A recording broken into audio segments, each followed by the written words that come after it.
All right, lobster anesthesia. Old Billy Red Lobster.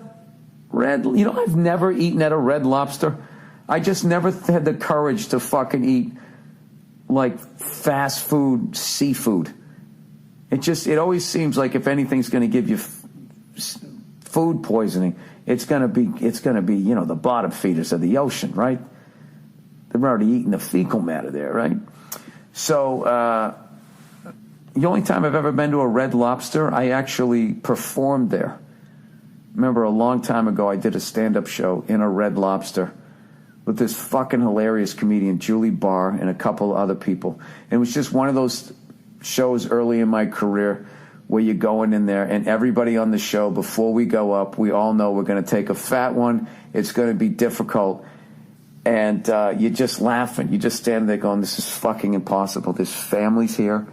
Are we allowed to curse? What's going to happen? People got bibs on. They're trying to navigate this fucking little red dinosaur in their plate. How the hell are they going to listen to me? I suck when they're paying attention, you know? So anyways, let's get back to Red Lobster here.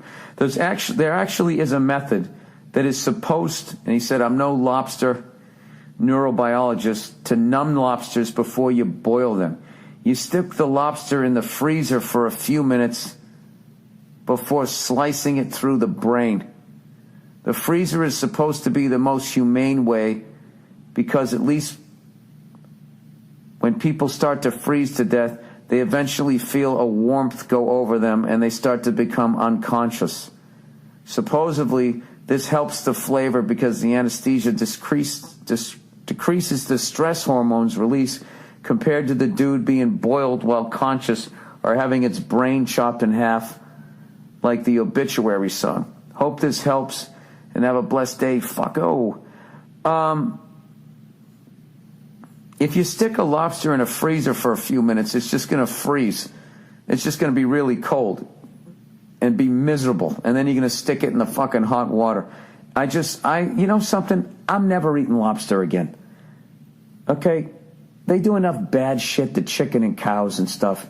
I don't need to add this. It's just so fucked up. I was watching this thing on this French restaurant, and this guy takes these live lobsters and puts them over an open flame. It's just like, yeah, I always go back to that time I watched that chimpanzee catch that smaller monkey, and he stood on the thing, and he just started just digging into its back, pulling its back meat out as this thing was screaming. It's just like killed. We're fucking animals, man. There's no fucking reason to do that, man. I still think what I'm saying is better. You just take a little lobster bat, you bash it over the head, immediately unconscious. Like if somebody hit you in the head as hard as they could with the bat, you're not going to feel any pain. You're not even going to fucking remember it. You can't do that to those things? I don't know. It just seems wrong.